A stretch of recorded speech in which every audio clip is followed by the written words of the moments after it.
खबरों की इस दौड़ में कई ऐसी खबरें होती हैं जो तनाव और नाउमीदी के बीच इंसानों के हौसले बढ़ाती हैं और उत्साह के साथ बेहतर जीवन जीने की प्रेरणा देती हैं।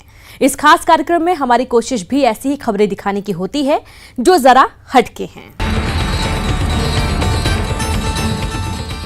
कोरोना महामारी के दौर को हर कोई भुला देना चाहता है, उसकी भयावहता और दहशत से हर कोई निजात पाना चाहता है। लेकिन इंदौर का एक परिवार कोरोना महामारी के दौर को यादों में सहेज लिया है। इन्होंने अपनी नवजात बिटिया का नाम सैनिटाइजर रखा है।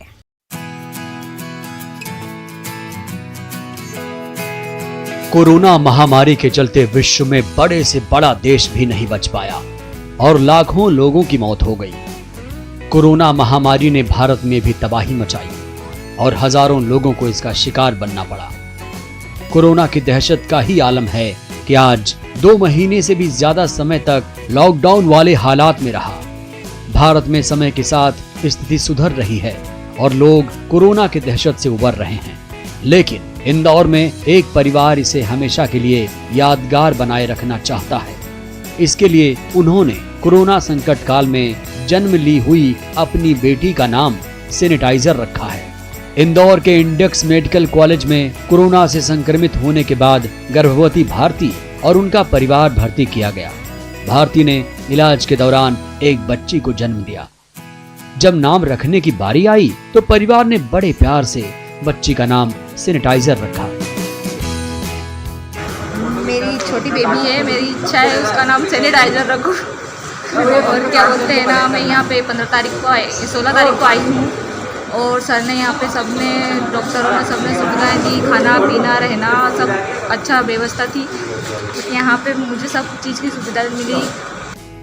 डॉक्टरों की जी तोड़ मेहनत के बाद परिवार ने कोरोना जैसी महामारी के दांत खट्टे कर दिए और भारती महोबिया अपने पति और बड़ी बेटी के साथ ठीक होकर डिस्चार्ज कर दी गई। 7 दिनों की नवजात को लेकर वो अपने घर खुशी खुशी तो रवाना हो रही हैं, लेकिन इनकी इस खुशी में कोरोना महामारी का दुख भी जुड़ा हुआ है। कोरोना वायरस के चलते उनके ससुर की 15 मई को मौत हो चुकी है। खुशी और गम दोनों को साथ लिए परिवार ने बच्ची का नाम सैनिटाइजर रख इसे हमेशा के लिए यादगार बनाया है। न्यूज़ 18 के लिए इंदौर से अरुण कुमार त्रिवेदी की रिपोर्ट। कुछ अलग कर गुजरने के लिए आपको कौन सी बात, कौन सी घटना प्रेरित कर दे, ये आप भी नहीं कह सकते। ऐसी ही एक घटना ने पुलिस के जवान को प्रेरित किया और वो बन गए ट्री मैन।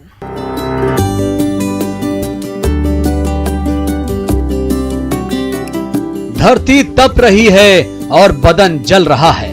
दूर दूर तक राहत का नामो निशान नहीं है। ऐसे में कुछ तस्करों ने एक बरगद का पेड़ काट दिया। कटे बरगद के पेड़ के तने से सफेद दूध की धारा निकल रही थी। यही वो मंजर था जिसको देखकर शत्रुघ्न पांडे काफी विचलित हुए और वहीं खड़े खड़े उन्होंने बरगद के लाखों पेड़ लगाने का प्रण ले लिया। छत्तीसगढ़ की राजधानी रायपुर में पर्यावरण बचाने में लगे सब इंस्पेक्टर शत्रुघ्न पांडे ने 1-2 नहीं बल्कि 1.5 लाख से ज्यादा बरगद के पौधों को पेड़ का आकार दिया। क्या वजह है पेड़ लगाने के पीछे और कैसे ये करते हैं आप? मेरी उम्र उस समय कम थी, 80 में 18-19 साल का था मैं। एक पेड़ को तस्कर लोग काट के गिरा दिए थे। उस पौधे के चारों तरफ जो है एक सफेद कलर का द्रव्य बह रहा था। मैं उसको देखा, देखने के बाद मेरे को आभास हुआ कि जैसे हमारे मनुष्य में जीव रहता है उसी प्रकार पेड़ पौधे भी जीव होता है। तो उसको मेरे को बड़ा तकलीफ हुई और उसके बाद मैं एक संकल्प लिया कि जहां भी रहूंगा सिर्फ बरगद का पेड़ लगाऊंगा। शत्रुघ्न पांडे में पौधे लगाने का इतना लगन है कि ड्यूटी के दौरान अपने आसपास जहां भी उन्हें जगह मिलती है वो बरगद का पेड़ लगा देते हैं। न केवल रायपुर में, धमतरी समेत हर उस जगह पर जहां इन्होंने ड्यूटी की वहां पर बरगद के पेड़ जरूर लगाए।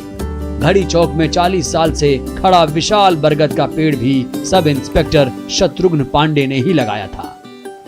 हर जगह बरगद का ही पेड़ लगाने के पीछे उनका तर्क है कि बरगद का पेड़ सभी के लिए काफी फायदेमंद होता है। पेड़ में फायदा है कि ऑक्सीजन 24 घंटा देता है। ये धरती के अंदर वाटर लेवल को मेंटेन करता है। जिस बोर का पानी खत्म हो गर्मी में नहीं आता, उसमें बरगद के पेड़ लगा दो, अपने आप वाटर लेवल ऊपर आ जाएगा, बोर में पानी आने लगेगा। तो इसके बहुत सारी दवाइयां बनती हैं इसके दूध से, इसके हवाई जड़ से। तो ये पौधा अमृत तुल्य है। इसको हमारे हिंदू धर्म में इसको पूजा जाता है। हमारे देश में प्रकृति प्रेमियों की कमी नहीं है। किसी ने अपने बलबूते पर जंगल उगा दिए तो कोई देश के अलग अलग राज्यों को हरा भरा बना रहा है। कई जिलों में 1.5 लाख से ज्यादा पौधों को पेड़ की शक्ल देने वाले सब इंस्पेक्टर शत्रुघ्न पांडे को ट्री मैन कहना गलत ना होगा। न्यूज़ 18 के लिए रायपुर से संवाददाता राघवेंद्र साहू की रिपोर्ट। प्रतिभा परिस्थितियों की दास नहीं होती, संसाधनों की मोहताज नहीं होती। नक्सल प्रभावित सुकमा में बच्चों ने ऐसा ही कर दिखाया है। कबाड़ को जुगाड़ का सहारा मिला और लकड़ी ढोने वाली गाड़ी तैयार हो गई। दक्षिण बस्तर में प्रतिभाओं की कोई कमी नहीं, बल्कि उन्हें संवारने की जरूरत है। नक्सल प्रभावित सुकमा जिले का कुकानार इलाके का देवनाथ पारा गांव इन दिनों चर्चा में है।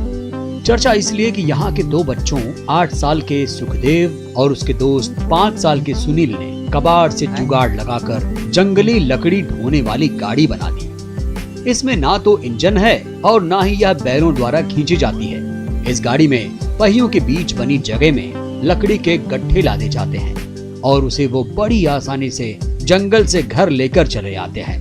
एक बच्चा दूसरी पढ़ने वाला है और दूसरा 6वीं पढ़ने वाला है। अभी वर्तमान में उसी गांव का स्कूल में पढ़ते हैं। वो जो कबाड़ से जुगाड़ बना करके अपना एक गाड़ी बनवा के और लकड़ी ले जाने का एक प्रयास किए हैं, जो उनको वैज्ञानिक तर्क के रूप में देखा जाए तो है। उन बच्चे को अच्छा प्रोत्साहन करने के लिए अच्छा शिक्षा मिले तो मैं उम्मीद करता हूं कि बच्चे आने वाले दिन में भविष्य के लिए देश के लिए अच्छा एक विचारक और वैज्ञानिक छात्र बन सकते हैं।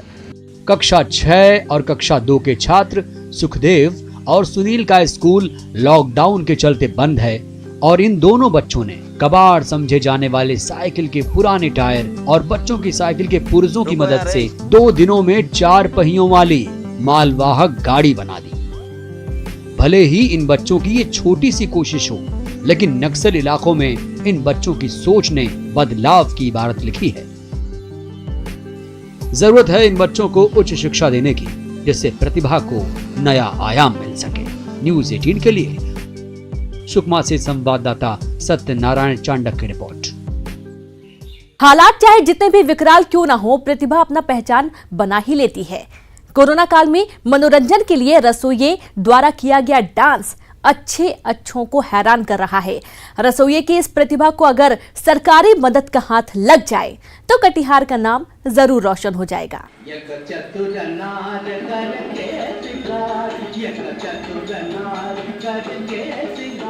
ये चतुर नार मतलब चतुर रसोइया डांस कर रहा है और प्रवासी मजदूर खुशी से ताली बजा रहे हैं।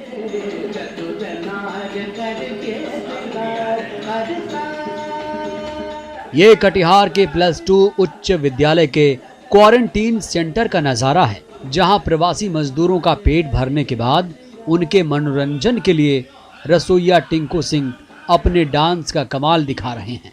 पेट पालने की मजबूरी के चलते वो गांव में छोटा सा होटल चलाते हैं, लेकिन डांस का शौक बचपन से था।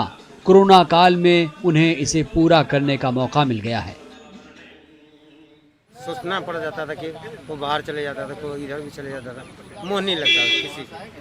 खाना पीना खिला के सर हम तो 1-2 प्रोग्राम दिखा देते हैं दोस्त महिम को, जिसका दिल भरा रहता था।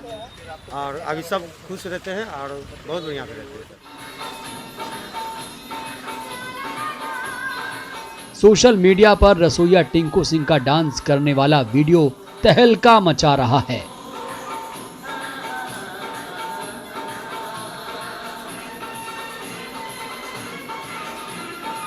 सोशल मीडिया पर मिल रही वाहवाही के बाद स्कूल के टीचर और उप प्रमुख भी सरकारी स्तर पर टिंकू को सहयोग और प्रोत्साहित करने की बात कर रहे हैं। उनकी माने तो अगर इन्हें सहयोग मिलता है तो इनका भी जीवन और भविष्य उज्जवल हो सकता है और ये जिले का नाम रोशन कर सकते हैं। तो ये बहुत बड़ी बात है, बहुत बड़ी वो एक प्रतिभा का मालिक है। मैं सरकार से ये अपील करूंगी जो उसे एक बेहतर मंच मिले जिससे कि वो अपनी प्रतिभा को आगे बढ़ा सके। देश में कोरोना वायरस के मामले काफी तेजी से बढ़ रहे हैं और अब तक 2 लाख से ज्यादा लोग कोरोना पॉजिटिव पाए गए हैं। इनमें से 6,642 लोगों की मौत हो गई है। कोरोना के इस नेगेटिव माहौल के बीच कटिहार के रसोइया टिंकू सिंह का ये जज्बा काबिले तारीफ है। उनके इस प्रयास की जितनी तारीफ हो कम है।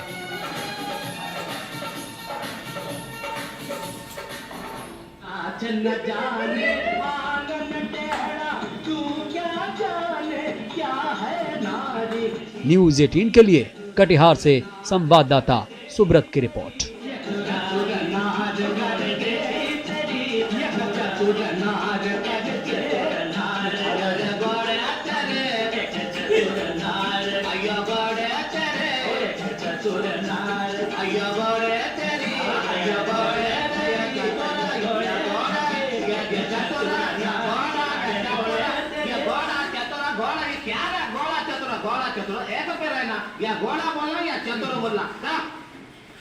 कोरोना वायरस के संक्रमण से बचने के लिए सोशल डिस्टेंसिंग और साबुन से हाथ धोना ही कारगर उपाय है। गुजरात में एक ऐसा गांव है जहां दुकान पर कुछ खरीदने से पहले आपको साबुन से हाथ धोना जरूरी है। बिना हाथ धोए आपको सामान नहीं मिलता और इस गांव में पहले धोए हाथ फिर करे बात के फॉर्मूला लागू है।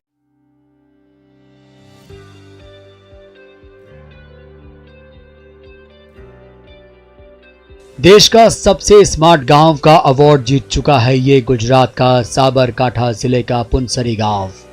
अब तक इस गांव ने देश के बाकी इलाकों के लिए कई मिसालें कायम की हैं। इस बार भी इस गांव में कुछ ऐसा ही देखने को मिल रहा है जिसे सभी को फॉलो करना चाहिए। कोरोना काल में गांव ने एक सूत्र को सार्थक किया है, पहले धोएं हाथ फिर करें बात। जी हां, दुकानों के बाहर दिख रहे वॉश बेसिन में ग्राहक को पहले हाथ धोना पड़ता है, तभी दुकानदार आपकी बात सुनेगा और आपको दुकान से सामान मिलेगा। गांव की किसी भी दुकान पर आप चले जाएं, आपको इस नियम को मानना ही होगा। इस नियम का पालन न केवल खुद को बल्कि दूसरों को भी आप कोरोना वायरस के संक्रमण से बचाते हैं। आपको दुकान पे में एंटर होने से पहले आपको हाथ हैंड सैनिटाइज करने पड़ते हैं और उसके अलावा हर दुकान के सामने एक वॉश बेसिन रखा होता है, तो कोई भी ग्राहक अपने तरह से हाथ धो के दुकान में कोई भी चीज़ ले सकता है। अगर आप मास्क नहीं पहनोगे तो दुकान से आपको कुछ भी चीज़ नहीं मिलेगी। दुकानदार और व्यापारी दुकानदार के आगे वॉश बेसिन लगाया है और बाद में जो भी ग्राहक आता है सब पहले अपना हाथ धोने के बाद सैनिटाइज करने के बाद ही जो व्यापारी और दुकानदार बाद में ही अपना माल देते। जो भी ग्राहक आते हैं वो जो मास्क नहीं लगाते उसको ग्राहक को माल देते नहीं है। दुकान ही नहीं, गांव के एंट्री पॉइंट पर भी वॉश बेसिन लगाया गया है जिससे गांव में आने वाले लोग पहले हाथ धो लें और फिर गांव में अंदर आएं। इसके साथ ही गांव में अंदर जाने के लिए आपको मास्क लगाना भी जरूरी है। व्यापारी हो, व्यापार करते समय सैनिटाइजर का उपयोग करे। गांव में अलग अलग कुछ दुकानदार ने अपने वॉश बेसिन भी फिट किए हैं, जैसे हेल्थ सेंटर हो, गांव के कॉमन पॉइंट के ऊपर कुछ वॉश बेसिन भी है, तो उनका भी उपयोग करते हुए इस कोरोना के संक्रमण को आगे बढ़ाने से रोकने के लिए गांव में अलग अलग प्रकार से प्रयास हुए। तकनीकी रूप से गांव पहले से ही एडवांस है। पूरा गांव वाईफाई से कनेक्टेड है और खरीदारी के बाद पेमेंट ऑनलाइन होती है। इसके साथ ही डिजिटल क्लासरूम इस गांव की पहचान है। देश दुनिया के कई नामी लोग इस गांव का दौरा कर इसकी खासियत से रूबरू हो चुके हैं। कोरोना संक्रमण काल में एक बार फिर इस तरह की पहल कर गांव ने नाम कमाया है। न्यूज़ 18 के लिए साबरकांठा से संवाददाता आदर्श पटेल की रिपोर्ट।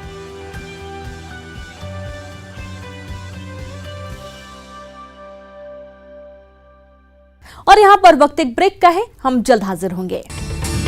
ब्रेक के बाद एक बार फिर से आप सभी का स्वागत है। केरल के पलक्कड़ में गर्भवती हथिनी के साथ हुई अमानवीयता पर देश में शोक की लहर है। लोगों ने कई तरह से अपनी संवेदनाएं जताईं। किसी ने पेंटिंग का सहारा लिया तो किसी ने सोशल मीडिया का सहारा लेकर गर्भवती हथिनी के लिए न्याय की मांग की है सुना ये पूरी धरती तू चलाता। केरल के मल्लपुरम में गर्भवती हथिनी की मौत के बाद लोगों का गुस्सा सोशल मीडिया पर फूट पड़ा। इंसानियत को शर्मसार करने वाली इस घटना को लेकर लोग इंसाफ की मांग कर रहे हैं। इसके साथ ही देश में इस कांड के बाद संवेदना की एक ऐसी बयार बही जिसने जाति, धर्म, समाज, भाषा की दीवारों को तोड़ दिया। सोशल मीडिया से लेकर प्रदर्शन और शोक सभा कर लोग अपनी संवेदनाएं व्यक्त कर रहे हैं। बिहार के नवादा की टिकटॉक क्वीन मुस्कान वर्मा ने भी गर्भवती हथिनी की मौत की दर्द भरी कहानी अपनी कलाकारी के माध्यम से बयां की है। हाथों पर रंगों के माध्यम से बनाए गए चित्रों का प्रयोग कर उन्होंने वीडियो बनाया है और उसे फिर पोस्ट किया है। हालांकि हथिनी की मौत के मामले में राज्य और केंद्र सरकार दोनों ने दोषियों के खिलाफ कड़ी कार्रवाई की बात कही है। दरअसल केरल के मल्लपुरम से गर्भवती हथिनी का पानी में खड़े होने और बाद में उसकी मौत का वीडियो वायरल हो गया। गर्भवती हथिनी को किसी ने पटाखों से भरा अनन्नास खिला दिया, जिससे हथिनी का मुंह फट गया। हथिनी दर्द से बचने के लिए पानी में जाकर खड़ी हो गई और वहीं उसकी तड़प तड़प कर मौत हो गई। केरल पुलिस ने इस मामले में FIR दर्ज की और मामले में पहले गिरफ्तारी हुई है। पुलिस ने एक आरोपी को गिरफ्तार किया है और 2 आरोपियों की तलाश अब भी जारी है। जिसकी गिरफ्तारी हुई है वो खेतों में काम करता है और उसे वन विभाग की टीम ने पूछताछ के लिए हिरासत में लिया था। Bureau report, news 18। मेकअप की शौकीन महिलाओं और मेकअप से जुड़े प्रोडक्ट बनाने वाली कंपनियों के लिए कोरोना वायरस संकट बन गया है। मास्क लगाने के बाद चेहरा ढक जाने के चलते बाजार में लिपस्टिक की मांग ही नहीं है, तो वहीं महिलाओं को मेकअप स्टाइल में बदलाव करना पड़ रहा है। कोरोना वायरस के चलते घर से निकलते वक्त फेस मास्क लगाना जरूरी है। मास्क लगाने के कंपल्शन ने महिलाओं के मेकअप स्टाइल में बदलाव किया है। मास्क लगाने से आधा चेहरा ढक जाता है और चेहरे पर मेकअप करने के लिए कोई ज्यादा गुंजाइश नहीं बचती। ऐसे में चेहरे को आकर्षक बनाने के लिए अब ब्यूटिशियन आंखों के मेकअप पर ज्यादा फोकस कर रही हैं और उन्हें अट्रैक्टिव बनाने के लिए तरह तरह की शेड्स का इस्तेमाल कर रही हैं। मेकअप पे बहुत ज़्यादा ध्यान दिया जा रहा है और सारी कंपनियों ने भी ऐसे ही ट्रेनिंग दिया है कि आई से ही हमारी हर चीज़ रिफ्लेक्ट हो रही है। आई का सेल बढ़ गया है। पहले के अकॉर्डिंग पहले फेस और लिप पे ध्यान दिया जाता था, लेकिन अब आई मेकअप का सेल ज़्यादा बढ़ गया है। स्ट्रॉन्ग, स्मोकी, अलग अलग टाइप के लोग मेकअप पसंद करते हैं, जिनको जैसा न्यूड्स हर टाइप के मेकअप मिलते हैं आई मेकअप में। लाइट मेकअप ज़्यादा करेंगे, अभी गर्मी है तो वाइब्रेंट कलर लगाएंगे, रेड, येलो, पिंक, इसमें ज़्यादा चलते हैं। ब्रश आपके क्लीन होना चाहिए मैम, और आपका जो है वो खुद के प्रोडक्ट यूज़ करें, आप किसी से टच ना होए, और अपना आई मेकअप करते वक्त आपके ब्रशेस सारे क्लीन रहें, सैनिटाइज रहें। उससे ये सारी सावधानियों को ध्यान में रखते हुए आपको आई मेकअप करना रहेगा। ब्यूटिशियंस की माने तो कोरोना से बचने के लिए फेस मास्क की अनिवार्यता के कारण आंखों से जुड़े मेकअप उत्पादों की मांग में भी तेजी आ गई है। Kajal, eye shadow, eyeliner, false lashes, mascara जैसे आंखों से जुड़े उत्पादों की मांग को देखते हुए कंपनियां इसकी मैन्युफैक्चरिंग पर भी ज्यादा जोर दे रही हैं। आंखों के मेकअप के उत्पाद में नंबर 5 पर रहने वाला आई शैडो 3 पर आ गया है, क्योंकि पूरे ब्यूटी उत्पादों का 36% हिस्सा इस समय आंखों से जुड़े मेकअप का हो गया है। मास्क लगाना जैसे कि अनिवार्य हो गया है, तो उसके बाद लिपस्टिक से हट के लोग कस्टमर्स का ध्यान आई मेकअप में जा रहा है। ज्यादा से ज्यादा लिपस्टिक से ज्यादा आईलाइनर, मस्कारा, आई शैडो, ये सब चीज की सेल ज्यादा बढ़ी है। लोगों का ध्यान आईज को खूबसूरत बनाने में ज्यादा चले गया। कुल मिलाकर कोरोना काल में मास्क से ढके चेहरों को आकर्षक बनाने का सारा दारोमदार आंखों और आईब्रो पर आ गया है। आंखों का परफेक्ट मेकअप और आईब्रो का परफेक्ट शेप देने के बाद मास्क से ढका चेहरा भी देखने में नेचुरल और काफी खूबसूरत लगेगा और आपका इम्प्रेशन अलग जमेगा। न्यूज़ 18 के लिए रायपुर से संवाददाता ममता लांजेवार की रिपोर्ट। कोरोना महामारी से आज पूरा विश्व परेशान है और इस महामारी से निपटने के लिए नई नई खोज की जा रही हैं। इसी दिशा में IIT ISM धनबाद के प्रोफेसर डॉक्टर आदित्य कुमार ने अपने शोध के जरिए एक ड्रेस कोटिंग केमिकल का इजाद किया है, जिसके संपर्क में आने से कोरोना वायरस नष्ट हो जाएगा। न्यूज़ 18 की एक्सक्लूसिव रिपोर्ट देखिए। हम बात कर रहे हैं कोरोना वायरस की, जो विश्व के लिए एक नासूर बन चुका है और पूरी दुनिया के वैज्ञानिक इससे निजात पाने के लिए दिन रात शोध में जुटे हुए हैं। इसी बीच झारखंड के धनबाद में स्थित IIT ISM के प्रोफेसर ने एक केमिकल तकनीक का इजाद किया है जो कोरोना को नष्ट कर देगा। ये केमिकल सिल्वर नाइट्रेट से तैयार किया जाएगा, जिसके सिल्वर नैनो पार्टिकल के संपर्क में आने से कोई भी बैक्टीरिया या वायरस नष्ट हो जाएगा। आपको बता दें कि ये आविष्कार स्वास्थ्य कर्मियों के लिए वरदान साबित हो सकता है, जो फिलहाल इतनी गर्मी के बावजूद PPE किट पहनने को मजबूर हैं। यही नहीं, PPE किट की सुरक्षा कवच के बावजूद हमारे डॉक्टर संक्रमित हो रहे हैं। ऐसे में ये कोडेड ड्रेस काफी फायदेमंद साबित होगा। प्रोफेसर डॉक्टर आदित्य कुमार ने यह भी बताया कि नैनो औद्योगिकी के सहारे पॉलीमेरिक सुपर हाइड्रोफोबिक कोटिंग विशुद्ध स्वदेशी तकनीक है। हमने प्रिलिमिनरी रिजल्ट्स हम लोगों ने अपनी लैब में बनाए हैं और हम लोगों ने जो टेस्ट से पाया कि जो हमारी कोटिंग है वो बैक्टीरिया को और फंगल को किल करती है। और जितनी हम लोग की पास्ट एक्सपीरियंस है तो ये है, ये वाली जो कोटिंग है ये वायरस को इंक्लूडिंग आपका COVID-19 को भी किल करेगा। उसकी टेस्टिंग के लिए हमारी और लैब से बात चल रही है। बहरहाल प्रयोगशाला में ड्रेस कोडिंग शोध के अंतिम चरण का परीक्षण चल रहा है। सबसे अच्छी बात यह है कि अब तक के सभी परीक्षणों के परिणाम सकारात्मक आए हैं। अगर सब कुछ ठीक रहा तो जल्द ही कोरोना के खिलाफ जंग में इसका इस्तेमाल भी होने लगेगा। न्यूज़ 18 के लिए धनबाद से दिलीप कुमार की रिपोर्ट। कोरोना काल में खेती का तरीका भी बदलने लगा है। जी हां, धान की खेती के लिए इस बार मजदूरों की किल्लत की वजह से परंपरागत तरीके की जगह अब सीधी बिजाई ले सकती है।